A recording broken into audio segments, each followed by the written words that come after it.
모교에서 운영하던 어린이 캠프가 있습니다. 거기서 제가 교관으로 섬긴 적이 있는데 보통 이 캠프에 어린이, 교역자, 선생님 이렇게 다 합쳐서 한 1000명 정도가 한 차수에 들어옵니다. 지금 코로나 시대에는 달성하기 쉽지 않은 숫자지만 제가 20대 초반이었으니까 한 10년 전, 10여 년 전에는 은혜를 갈구하는 선생님과 학생들이 이렇게 모일 때였습니다. 이렇게 어린이 성령 캠프를 하면은 이제 전체 집회를 하게 되는데 그때 보면은 우리 본당 한 3개만한 건물에 그런 공간에 1000명이 모두 바글바글하게 앉아가지고 찬양하고 설교 듣고 그리고 기도했던 이런 기억이 있습니다. 초등학교 3학년쯤 되는 수많은 아이들이 눈물을 흘리면서 회개하는 모습이 참 아직까지도 기억에 선명하죠. 이렇게 1000명이나 되는 사람들이 한 공간에 모여 있는데 재미있는 거는 이 1000명이나 되는 사람을 통솔하는 교관들, 이 교관은 10명이 채 되지 않는다는 겁니다. 1000명이나 되는 사람들이 예배를 드리고 밥도 먹고 잠도 자고 뭐 놀기도 하고 캠프파이어도 하고 이런 걸 다 해야 되는데 이 모든 일들이 수련회장에서 한 번에 진행이 되는데 놀랍게도 이 많은 인원을 10명을 가지고 통솔을 합니다. 우리 지금 한가람교회의 주일학교만 해도 아이들 둘에 선생님 1명 정도의 비율을 가지고 성경학교를 진행을 하는데 이 캠프는 거의 한 명이 100명을 담당하는 거나 마찬가지죠. 참 어떤 이 100명을 통솔한다는 게 쉬운 일은 아닙니다. 하지만 이 캠프는 이거를 매년 동안 계속해 왔습니다. 물론 뭐 이불이 더럽다라든지 물이 잘 안 나온다라든지 뭐 보온이 잘 안 된다 뭐 이런 자잘한 컴플레인은 계속해서 들어오고 안내 데스크를 맡은 교관은 죽을 맛이긴 했지만 그럼에도 진행이 가능했던 이유는 캠프가 원활하게 진행되도록 교관들이 밤새서 준비를 하기 때문이었어요. 각자 맡을 역할에 대해서 확실하게 정해두기 때문이었죠. 어디서 누가 위치해 있고 또 거기서 수많은 사람들을 이동시키고 밥을 먹이고 이런 일들을 하기 위해서 뭐 이런 일들을 해야 된다. 이런 부분들을 준비 기간에 미리 정해야 된다. 이런 것들을 미리 정하고 그 정한 그대로 진행될 수 있도록 교육하고 내내 연습을 합니다. 그리고 캠프가 시작되고 나서는 캠프에 참여한 인원들에게도 그들의 역할을 부여해요. 문의는 여기서 하고 이건 여기에서 저건 저기에서 이럴 땐 교역자님들이 이럴 때는 부장님들이 그리고 아이들에게도 이렇게 행동해야 된다라고 모든 인원들에게 자신의 역할들을 계속해서 주입시킵니다. 그렇게 했을 때야 1000명이나 되는 인원들이 이 작은 수련회장 안에서 큰 부족함 없이 캠프를 진행할 수 있게 되는 거죠. 물론 아까 이야기 드렸듯이 작은 불평들은 계속해서 있어 왔지만 제 모교에는 그럼에도 불구하고 지난 코로나가 있기 전까지 거의 20년 동안 매해 캠프를 진행해 왔어요. 수많은 인원들이 각자 역할을 맡고 그 역할을 잘 수행했을 때 질서가 잡히고 그 질서 아래에서 은혜로운 집회가 진행될 수 있었다는 거죠. 오늘 우리가 함께 나눌 말씀 민수기 2장도 이와 비슷한 주제에 대해서 이야기를 합니다. 바로 역할과 질서에 관한 이야기를 하죠. 민수기 2장 1절부터 2절입니다. 여호와께서 모세와 아론에게 말씀하여 이르시되 이스라엘 자손은 각각 자기의 진영의 군기와 자기의 조상의 가문의 기호 곁에 진을 치되 회막을 향하여 사방으로 치라. 오늘 본문에서 하나님은 모세와 이스라엘에게 이스라엘 자손의 모든 회중의 수를 종족과 조상의 가문에 따라서 명대로 계수하라 말씀하십니다. 왜냐하면 출애굽 이후 이스라엘 백성들은 오랜 동안 길을 가야만 하는데 그 많은 무리들이 아무렇게나 길을 갈 수는 없기 때문이었습니다. 그렇기에 하나님은 이스라엘 백성들을 계수하고 진을 편성하여서 조직적으로 나아갈 수 있도록 하신 거죠. 질서를 유지하기 위해서 진을 편성하고 각자의 역할을 지정해 두시는 겁니다. 63만 명쯤, 60만 3천 명쯤 되는 남자들 그리고 그와 함께하는 가족들까지 하면은 거의 수백만 명 이상의 사람들이 움직이는 건데 그들이 큰 문제 없이 일사불란하게 가나안 땅을 향해 나아가려면은 질서 유지가 필수였던 거죠. 또한 우리가 성경을 통해서 보지만 가는 길 가운데 그냥 마냥 걷기만 했던 것은 아니었습니다. 기본적으로 가나안 땅을 쟁취하러 가는 길이었기 때문에 전쟁도 필요했습니다. 전쟁을 수행할 때 그 무리가 전쟁 중에 우왕좌왕한다면 어떻게 될까요? 아마도 패배의 지름길로 가는 길일 겁니다. 최근에 한산이라고 이순신 장군의 한산 대첩을 묘사해 놓은 영화를 본 적이 있는데 가장 인상 깊었던 게 하깃진이었어요. 학이 날개를 쫙 편 모습을 한 하깃진. 이 미끼 역할을 하는 배가 일본군 진영으로 가서 일본군들을 도발한 후에 그 일본 배들을 끌고 넓은 공간 한산으로 데려 나오는 겁니다. 그래서 하깃진의 중간으로 끌고 나오면은 배들이 일제히 옆면으로 틀어가지고 그 옆면에 달려있는 포들로 포격을 하는 거죠. 옛날 조선의 배들은 특징이 그 옆면에 포들이 있기 때문에 그래서 제자리에서 360도로 돌아가면서 포를 계속해서 쐈다고 해요. 한쪽에선 포를 쏘고 뒤쪽에선 포를 장전하고. 어쨌든 그렇게 적들이 중앙으로 들어오면, 적들이 진 안으로 들어오면은 그들을 학의 날개로 감싸 안아서 둘러서 일제히 포격하여 적들을 침몰시키는 그런 전법이 하깃진이었습니다. 그런데 옛날의 포들은, 조선시대의 포는 사정거리가 길지 않잖아요. 그래서 가까이 와야만은 포격을 할 수 있었다고 합니다. 적들의 모습이 눈에 보일 때까지 가까이 와야지 가장 파괴적이고 정확하게 맞출 수 있었어요. 영화에서 보면은 이순신 장군이 일본 수군들이 계속해서 가까이 오고 있는데 기다리라고만 이야기를 하거든요. 기다리라고 하는 장면이 3번, 4번 나옵니다.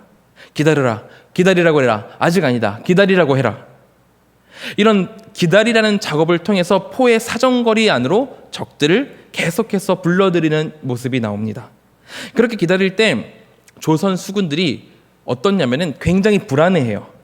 막 떨려합니다. 왜냐하면 일본의 수상전은 일반적으로 백병전이기 때문이에요.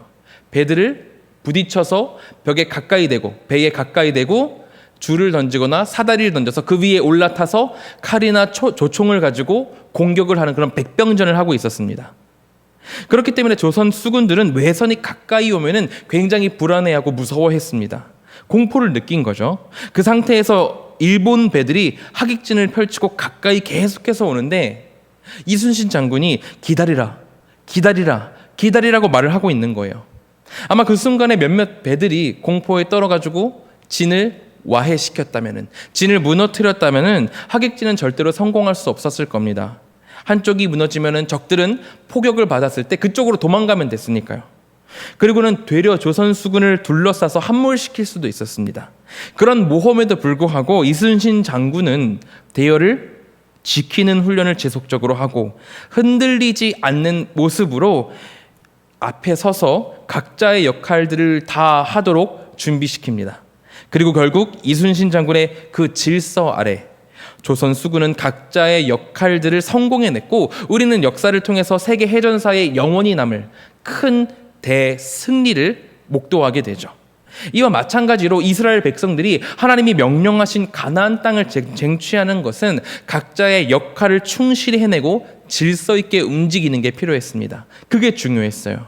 출애굽한 이스라엘 백성들은 단순히 난민에 그치는 게 아니라 그 이상이어야 했거든요. 그들은 평범한 난민이 아니라 하나님의 군사로서 하나님의 땅을 탈환하는 명령을 받았기 때문에 그들은 그냥 단순히 난민처럼 우왕좌왕하면 안 됐어요. 각자의 역할을 기억하고 질서 있게 움직여야 했죠. 그리고 조선 수군이 이순신 장군의 명령을 받아서 참고 인내하고 기다렸던 것처럼 이스라엘 백성들도 하나님의 명령에 잘 따르는 게 중요했습니다. 가라 하면 가고 멈추라 하면 멈추되 어떤 형태로 그대로 어디에 진을 쳐서 하나님의 말씀에 순종해서 그 말씀을 마음에 새기고 하나님의 말씀을 따라서 움직이는 것이 굉장히 중요했습니다. 하나님은 이렇게 주님의 백성들이 누구에게 소속되어 있는지를 그들의 이동과 머무름을 통해서 반복적으로 깨닫기를 원하셨던 거예요. 오늘 우리는 본문을 통해서 단순히 어디 지파에는 몇 명의 남자가 있고 누가 지휘관이고 이런 정보의 나열을 보지만 하나님께서는 이 모든 정보를 통해서 계획을 세우고 계셨다는 거예요. 계획을 세우고 계셨습니다. 애굽에서 종살이를 통해서 무너졌던 그들의 의식, 이방인적이고 세상의 기준에 맞춰져서 주님의 백성이 가져야 할 기본적인 정신을 잃어버린 그들의 의식, 그 의식을 역할과 질서를 통해서 제대로 세워가시려는 계획이 하나님께 있으셨던 거예요. 그래서 하나님께서는 모든 것들을 하나님의 통솔 아래에서 질서 있게 유지되도록 인도하셨던 거죠. 이것은 우리에게도 마찬가지입니다. 이스라엘이 애굽을 떠나서 하나님이 주신 땅으로 행렬했던 것처럼 우리는 삶이라는 세상 속에서 예수님이 약속하신 하나님 나라로 행렬 중인 하나님의 공동체입니다. 물론 우리는 개인적으로 하나님께 기도하고 회개하고 은혜를 받지만 가시적 교회, 그러니까 우리 기독교, 대한예수교 장로회 한가람교회라고 하는 공동체의 일원이고 비가시적 교회, 예수님을 머리로 둔 전 세계 교회의 한몸 공동체의 일부로서 모든 성도들과 함께 하나님 나라로 나아가는 중입니다. 이렇게 나아갈 때 하나님은 오늘 본문에서와 마찬가지로 우리에게도 하나님의 질서를 맞춰 나아가길 원하세요. 우리 교회 공동체만 해도 수백 명의 사람들이 교회 생활을 하고 있고 노회와 총회 그리고 다른 교단 그리고 전 세계적으로 있는 교인들, 아직 주님의 제자들이 수많이 있잖아요. 그 큰 무리들이 남아있기에 주님의 일을 행함에 있어서 스스로 판단하고 마음대로 움직이면은 그것은 주님의 공동체에 혼란을 초래하게 될 것입니다. 우리는 주님의 질서를 지켜서 온전하게 나아갈 수 있어야 한다는 거예요. 그렇다면 성경 시대에는 무리의 일사불란한 움직임과 적들의 공격에 대비하고 정복을 위한 것이 질서 유지의 목적이 된다면 지금 현대 시대에 우리 한가람 공동체가 하나님의 질서를 유지해야 하는 이유는 무엇일까요? 현대교회 질서가 무너지는 그런 가장 큰 문제, 현대교회 질서가 무너지는, 공동체가 와해되는 일이 종종 있는데 그 공동체를 와해시키는 가장 주된 이유는 아마도 탐욕 때문일 겁니다. 교회가 커지고 거기에 따라서 힘이 세지고 권력이 높아지면서 교회의 본질을 흔드는 그 질서가 무너지도록 만드는 주된 이유는 우리의 욕심이라는 거죠. 교회 안에 각자의 위치가 있고 하나님의 계획에 따른 적절한 순서가 있음에도 불구하고 우리의 욕심은 분란을 일으키고 교회의 질서가 무너지도록 합니다. 첫째로 우리 한국 교회는, 현대 교회는 이 탐욕을 제어하기 위해서 하나님의 질서를 따를 필요가 있다는 거예요. 야고보와 요한은 마가복음 10장 37절에서 이렇게 말했죠. 여짜오되 주의 영광 중에서 우리를 하나는 주의 우편에 하나는 좌편에 앉게 하여 주옵소서. 예수님께서 유다를 다시 일으킬 메시아로 각광받고 옛 다윗처럼 주변 나라들을 다 쳐서 큰 왕국을 일으킬, 자신의 나라를 부강하게 만들 그런 위인으로 각광받자 예수님의 제자였던 세베대의 아들 야고보와 요한은 예수님께 나와서 이렇게 이야기를 해요. 주님의 영광 중에서 우리 중 하나는 주님의 오른쪽에, 하나는 주의 왼쪽에 앉게 해달라는 거예요. 예수님의 오른팔과 왼팔이 되게 우리를 이끌어달라 이야기를 하죠. 예수님 다음 두 번째, 세 번째 권력자의 자리를 지금 청탁하고 있는 겁니다. 예수께서 자신이 유다를 다스리고 주변 모든 나라를 정복해가지고 유다를 강한 나라로 만들겠다고 약속한 적도 없으셨고, 나를 따르면은 온갖 부귀영화가 있을 거다라고 약속한 적도 없으셨어요. 오히려 주님은 섬기고 낮은 곳으로 나아가라 말씀하시고 영적인 하나님 나라를 선포하셨어요. 하지만 인간의 악한 생각은 제자들의 마음을 미혹해서 권력에 대한 욕심을 만들어내게 했습니다. 그 결과는 두 제자가 이 말을 한 이후에 나타나죠. 이 말을 한 이후 제자들은 내가 더 크다, 너가 더 크다느니 서로 누가 더 큰지에 대해서, 누가 예수님 오른쪽에 있어야 되고 누가 왼쪽에 있어야 되는지 다투기 시작했습니다. 하나님이 정하신 나의 역할과 자리를 벗어나서 욕심을 부리게 되면은 우리 인간은 반드시 더 높은 영광을 바라게 있다는 거예요. 더 높은 영광을 쟁취해서 더 크고 반짝거리는 자리를 얻기 위해서 발버둥을 치게 되어 있다는 겁니다. 그것으로 다툼이 발생하고 질서가 무너지며 공동체는 결국 분열하게 되는 거죠. 성경에서 예를 한 가지 더 찾자면은 고린도에서 있었던 일도 마찬가지입니다. 고린도전서 1장 12절입니다. 내가 이것을 말하거니와 너희가 각각 이르되 나는 바울에게, 나는 아볼로에게, 나는 게바에게, 나는 그리스도에게 속한 자라 한다는 이것이니. 고린도 교회 안에서도 분열이 있었어요. 성도들 간에 나는 바울에게 속한 자다, 나는 아볼로파다, 나는 게바파다, 나는 그리스도파다라고 하면서 파당을 나누고 누가 더 좋냐, 누가 더 뛰어나냐 하면서 반목을 했죠. 이에 대해서 바울이 이야기를 하고 있는 거예요. 나는 내가 너희들에게 직접 세례를 베푸지 않은 것에 너무나도 감사하다. 그랬으면은 나는 바울에게 세례를 받아서 더 능력 있고 더 가치 있다라고 그럴 거 아니냐. 지금 누구는 어디에 속했고 누구는 어떤 이의 밑에 있으며 뭐가 더 높고 뭐가 더 낮고 이렇게 편을 가르는 게 무슨 소용이 있냐는 거예요. 우리는 오직 예수 그리스도 안에서 한 몸을 이루고 예수님의 비전과 그 뜻을 향해서 나아가는 한 공동체일 뿐인데, 주님만이 우리의 자랑이 되시고 주님만이 우리의 구주가 되시는데 왜 당과 파를 나누어 가지고 그렇게 반목하고 하나님의 일을 가리우고 있느냐라고 바울은 성도들에게 질책하고 있는 겁니다.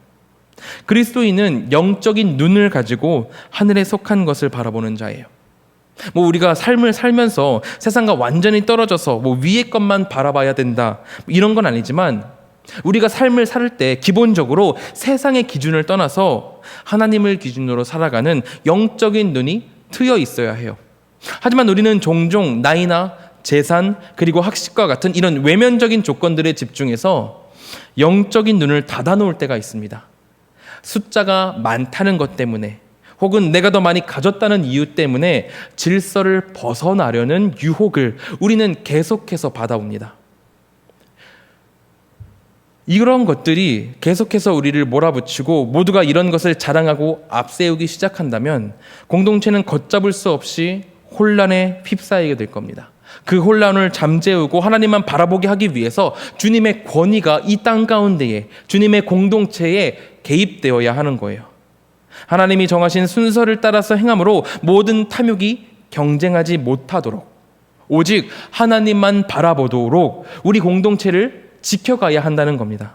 교회는 육적인 배경이나 다른 무엇을 따르는 것이 아니라 하나님이 정하신 질서대로 세워가야 한다는 거죠. 하지만 그렇다고 하나님께서 높은 자리에 세워주신 이들이 우쭐해할 필요도 없습니다. 모세의 좋은 덕목 중 하나는 항상 겸손하다는 거였어요. 모세는 다만 하나님 앞에 순종하고 주님의 길을 따르기에 힘썼습니다. 자신의 권위를 이용해서 사람들을 괴롭히지도 않았고 더 큰 부를 축적하려고 하지도 않았어요. 다만 하나님과 동행할 따름이었죠. 하나님이 세우신 리더의 덕목은 겸손함이며 동행함이라는 겁니다. 내 자리가 나의 능력으로 만들어진 게 아니고 다만 우리 하나님께서 당신의 계획상 나를 지금 이 자리에 쓸 일이 있으셔서, 다만 나를 쓸 일이 있으셔서 잠시 세우신 것이라는 청지기의 마음이 우리 가운데에 있어야 해요. 그게 세워진 자의 바른 모습인 거죠. 반대로 하나님께서 섬기는 자리에 세우신 일, 하나님께서 낮은 자리에서 섬기는 일에 세우신 일들도 하나님께서 주신 자리에서 최선을 다해야만 합니다. 내가 맡은 일이 내 생각에 차찮고 별 볼 일 없다고 할지라도 주님이 주신 일이라면 그 자리에 최선을 다할 수 있어야 돼요. 군대를 처음 갔다라고 생각을 해보세요. 군대를 처음 들어가면은 힘이 듭니다. 훈련도 있고 어쩌면 폭언도 들어야 되고 이것 때문에 몸과 마음이 다 상하게 되죠. 하지만 군대를 진짜 힘들게 하는 거는 바로 경계 근무를 서는 겁니다. 부대마다 맡은 초소가 있고 아니면 탄약고, 경계해야 될 부분들이 있습니다. 군대는 군사 시설이기 때문에 아무나 그리고 아무 곳이나 출입하게 둘 수 없잖아요. 그래서 그 앞을 경계하고 누가 오고 가는지, 공격하거나 염탐하는 사람이 없는지 초소에서 근무를 세웁니다. 그래서 이런 경계 관련 훈련을 하거나 아니면은 경계 근무를 나가기 전에 정신교육할 때 꼭 하는 말이 있어요.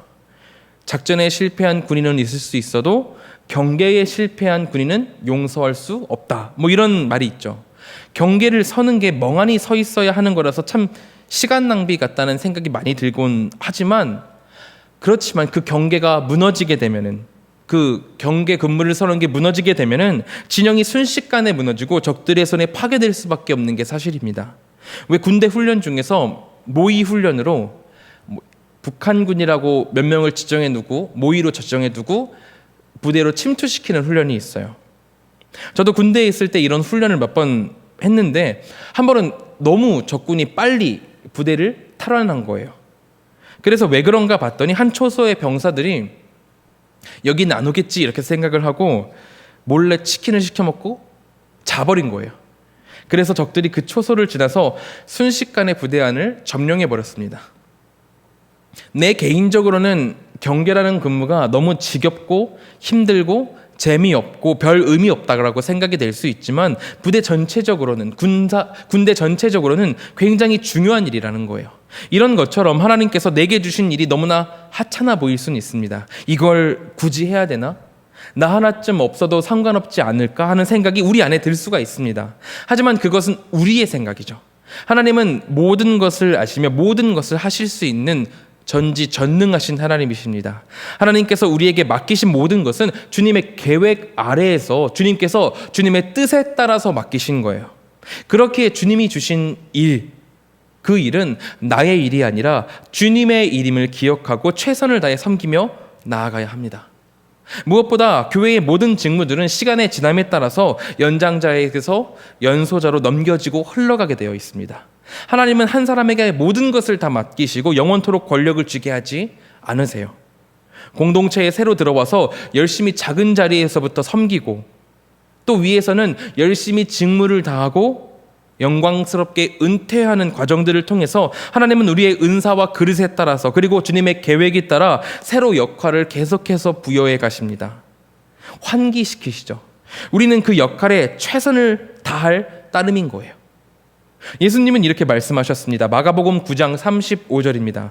예수께서 앉으사 12제자를 불러서 이르시되 누구든지 첫째가 되고자 하면 뭇사람의 끝이 되며 뭇사람을 섬기는 자가 되어야 하리라 하시고, 하나님 나라에서 가장 큰 자는 예수님께서 말씀하시기를 섬기는 자라고 말씀하십니다. 하나님의 나라는 섬기는 자가 높아지는 나라입니다. 그렇기 때문에 나의 배경과 어떤 처지에 상관없이 주님이 중요한 일이라 생각하시는 그 자리에 섬김의 자세가 준비되어 있는 자를 세우실 것입니다. 이 모든 내용이 오늘의 본문에 나와요. 이 장을 쭉 살피면은 그림을 하나 띄워주시겠어요? 그림에 나와 있는 대로 이스라엘 각 지파들이 성막을 중심에 두고 삥 둘러서 배치하도록 되어 있습니다. 이 배치는 뭐 출발을 하던 아니면 멈춰서 야영을 하던 그 지파는 저 위치에 있도록 역할이 부여되는 거예요. 재밌는 것은 가장 앞서서 나아가는 자, 성막의 입구가 동쪽에 있거든요. 성막의 입구가 위치에 있는 동쪽에 머무는 그룹의 대표는 유다 지파라는 거예요. 유다는 야곱의 12아들의 순서대로 치자면은 넷째 아들입니다. 그럼에도 하나님은 유다 지파가 성전의 입구 쪽에 위치하게 하시고 가장 먼저 출발하게 하십니다. 왜냐면은 원래 장자였던 르우벤이 앞서 나아가야 하지만 르우벤은 아버지의 침상을 더럽혔기 때문에, 죄를 저질렀기 때문에 그 장자권을 잃었거든요. 대신에 장자권을 요셉 지파들, 에브라임과 므낫세 지파가 갖게 되는데, 이렇게 육적인 장자권을 요셉 지파가 갖게 되지만 야곱이 죽으면서 유다를 축복할 때 뭐라고 하냐면은 유다 지파에게서 주권자가 날 것이다, 우리 예수님이 날 것임을 예언하면서 유다가 영적인 장자의 역할을 하도록 하시거든요. 만일 이스라엘이 기존 세상의 법칙이었던 12아들의 태어남 순서대로, 아니면은 나는 레아의 아들이기 때문에, 나는 라헬의 아들이기 때문에, 나는 첩들의 아들이기 때문에 뭐 이러면서 순서를 계속해서 정하느라 논란을 일으켰다면은 큰 혼란이 있었을 겁니다. 하지만 하나님은 하나님의 질서대로 이들을 명령하심으로 서로의 불만과 문제 없이 주님의 질서대로 서로 섬기도록, 주님의 질서대로 따르도록 하셨던 거예요. 그 질서의 섬김 아래 주님이 주신 땅으로 온전히 출발할 수 있도록 하셨던 거죠. 다만 이스라엘 백성들은 오늘 본문 34절, 이스라엘 자손이 여호와께서 모세에게 명령하신 대로 다 준행하여 각기 종족과 조상의 가문에 따르며 자기들의 길을 따라 진치기도 하며 행진하기도 하였더라에 나와 있듯이 하나님이 자신에게 말씀하신 그대로 다 준행하여 순종할 따름이었습니다. 이와 같이 우리도 하나님께서 우리를 세우신 그 자리에서 주님이 말씀하신 그대로 순종하여 숫자와 물질의 논리로 싸우는 것이 아니라 서로 섬김으로 하나님의 일을 완수해 나아가야만 합니다. 그리고 언제 하나님이 우리를 쓰실지 모르니까 미리 준비하고 하나님의 계획을 신뢰하며 나아가야 해요. 그것이 하나님의 나라를 더 공교하게 세우고 하나님의 공동체를 더 단단하게 그리고 바르게 나아가도록 할 것입니다. 아름답게 세워나가도록 하나님께서 인도하실 거예요. 이것을 기억하면서 우리가 같이 기도했으면 좋겠습니다. 기도하겠습니다.